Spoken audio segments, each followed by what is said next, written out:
Good morning, students. Hope you all are fine. Hope you all have gone through the study material, whatever was given by me in the previous week. Okay. So in our previous class, we have learned about phrases and clauses. We have come to know about types of phrases. Now today we will learn about types of clauses. So basically we have two types of clauses, that is main clause and subordinate clause. Main clauses can be considered as independent clause and subordinate clause can be considered as dependent clause. Now you will ask how to identify main clause and subordinate clause, right? Now main clause, I told we can call main clause to be independent clause. Now the very word independent will provide you the exact concept about this particular clause. Now main clause and or independent clause. Independent clause means it doesn't need any support to stand. It can stand by its own, right? So a main clause is a clause that makes complete sense of its own and can also exist in a sentence on its own. Okay, it will not be required over there to form a main clause to take help of any other clauses, right? In a main clause, the main clause or independent clause can stand alone on its own. It doesn't need support of a different clause. Whereas in a subordinate clause or dependent clause, it needs the support of the main clause. Okay, it cannot subordinate clause does not make sense of on its own, right? And cannot be a sentence like main clause itself, because it cannot express the thought clearly. Okay, it cannot express the complete meaning as main clause does, right? Along with that, subordinate clause or dependent clause will be depending on the main clause. It's not independent, right? Now, if I have to give you example, and then let's focus on the example given on the screen. I trust him because he always keeps his words. Now here we need to identify the subject first. Okay, so here we find the subject is I trust him because he always keeps his words. Now here we find two persons, I and he. Okay, now let us identify verbs. That is, I trust him, trust, because he always keeps his word. So here see, here we find two verbs, I that is trust and keeps. Okay, so trust finite verb, keeps also finite verb. But here I trust him, this part is it's complete itself. This part is complete itself. I trust him. Okay, I can trust anyone or you can trust anyone. I trust him. But think about the rest part of the sentence. Because he always keeps his words. Now if we don't have I trust him this part, only because he always keeps his words, this particular part cannot stand alone because the meaning is not complete without the first part of the sentence. So here I trust him is main clause, because he always keeps his words is it's subordinate clause, right? Next sentence you can focus, that is my daughter loves pasta which she eats every day. Now subjects are highlighted over there, my daughter and she. Finite verbs are also highlighted, that is loves and eats. Now for the first segment of the sentence, my daughter loves pasta, it gives a clear complete sense and it can stand alone as well. It can be itself a sentence. Okay, my daughter loves pasta. Okay, no problem. But if we say which she eats every day, which means what?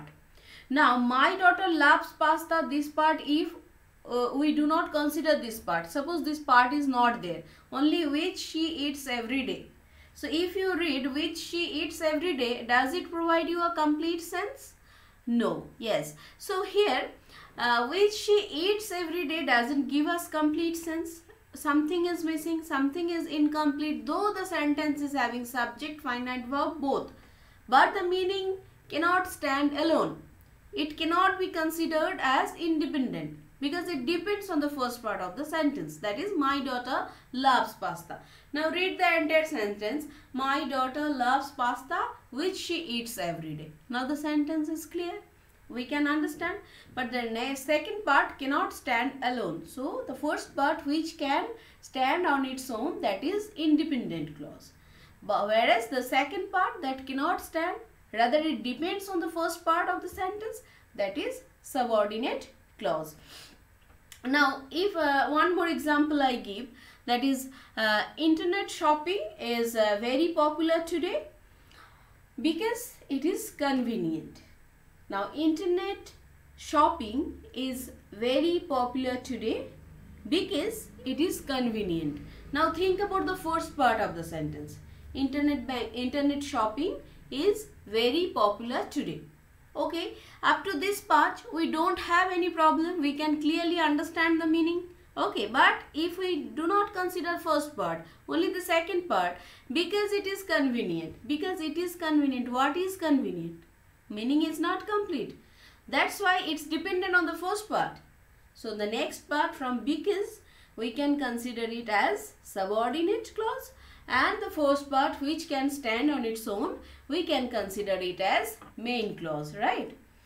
Now here that part is only mentioned. When you will go through the study material, you will come to know about it. Now that is main clause, I think you all have come understand. Now let us focus on the types of that is the second part, that is subordinate or dependent clause. Now subordinate clause, I told it includes finite verb but do not make complete sense on their own, that you all have already understood. Now the subordinate clause can occur at the first part also, even at the last part, and even in the middle also. It can occur anywhere. If the subordinate clause it occurs at the very beginning of the sentence, it will generally take help of a comma. Okay, so after that comma you will definitely find the main clause part. Okay, if the sentence starts with subordinate clause, then it will definitely take a comma. As for example, I can provide that the second sentence on the screen you all can see, that is, when the match was over, we went out to celebrate. When the match was over. Okay, so here see, when the match was over, we went out to celebrate. We went out to celebrate. This particular part can stand on its own. It doesn't need help of the rest part of the sentence. But think about the first part. That is, when the match was over. When the match was over, this part cannot, then what? Generally there remains a question. When the match was over, then what? Okay, so here we can find the first part, when the match was over. After that we find a comma, and that is subordinate clause, and the we went out to celebrate, that is main clause. Okay, if I give another example, that is, although she prepared her speech very well, although she prepared her speech very well, comma, she failed to perform it. She failed to perform the debate. Okay, although she prepared her speech very well, although she prepared her points very well, comma, she failed to perform in the debate. So she failed to perform in the debate is, it can stand alone. It doesn't need help of the first part of the sentence. So it's main clause. Whereas I have started the sentence with although. That is, so from that part Although she prepared her points very well, up to this much, it is subordinate clause. Now see, I told you it can occur at any part of the sentence. So first part, when it will begin with subordinate clause, it will include a comma, then the main clause will take place. For the first sentence, you see the house which stands on the hill is haunted. Now the house is haunted. If we forget about the middle part which stands on the hill, without this middle part also this sentence can stand, that is the house is haunted. Okay, whatever someone is pointing a particular house which is haunted. Okay, if we do not take the middle part which stands on the hill, then also the other words can form a sentence in itself. But which stands on the hill, it cannot form the meaning, or it cannot stand on its own without the help of the rest part of the sentence. So which stands on the hill is obviously subordinate clause. Now subordinate clauses, we can easily recognize them by locating the subordinating signal. Yes, what is that signals? That is, it can be a conjunction or a relative pronoun. As for example, you can have WH words. Okay, that it will definitely have WH word. If not, then it will definitely have conjunction. Like, they danced until they were exhausted. The very word until, you can see it's written in a different way so that you all can understand. She is the one who took your ring. Who? After she spoke, here after, people started to protest. After she spoke, this very word after. Okay. Now, sometime you will find that some subordinate clauses, they have no signal at all. All the time they will be having signal, it doesn't mean. Sometimes they cannot have, because the subordinating word, that it will be somehow omitted. Now such clauses can be identified by replacing the missing that. We need to imagine, we need to understand that there is one hidden that in the sentence. As for example, I know she is missing him. I know she is missing him. I know that she is missing. So this very word that we need to understand, and we need to, now here also you can understand if you observe the sentence carefully. If you read the sentence carefully, I know she is missing him. I know, complete sentence, I know. Okay, she is missing him. She is missing him also, complete. Then there is no punctuation, no conjunction, nothing. Then we need to definitely understand that there is one hidden that over there. I know that she is missing him. Now that she is missing him is subordinate clause, and I know is main clause. As for example, take the next sentence. Roma said she was not happy. Roma said that she was not happy. That very word that is hidden over here, and we need to understand this. So this is what we understand about independent clause and dependent clause, or main clause and subordinate clause. Now we can classify subordinate clauses according to their functions in the sentence. Okay, so they can be categorized as noun clauses, adjective or relative clauses, and adverb clauses. Okay, so they can be classified into into three, that is noun clauses, adjective or relative clauses, and adverb clauses. We will focus on these parts, noun clauses, adjective or relative clauses, and adverb clauses, in our next classes. So today we have come to know that what is independent clause or main clause, along with some example, and we have come to know about subordinate clause and dependent clause, subordinate clause or dependent clause, and there with some examples and how to recognize them, or about the punctuation we have come to know today.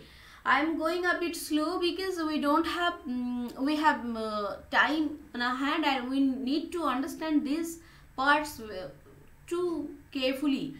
We need to understand them thoroughly. We need to learn them thoroughly. Otherwise, we cannot continue with efficiency further, right? So we need to know these things very minutely. So let us focus in the way it is going on. Okay, so I hope by this time you all have understood a main clause and or independent clause and subordinate clause or dependent clause. Yes, and we have come to know their classification also. We will come to know more about them in our next classes. Now I would like all of you to do the worksheet which is provided along with study material, along with this video link as well. So all of you now go do the worksheet whatever is given over there and come back. I will discuss question answers, and you all must go through the study material as well. Okay, now hurry up children, do the work and come back. I will be waiting here to discuss the answers.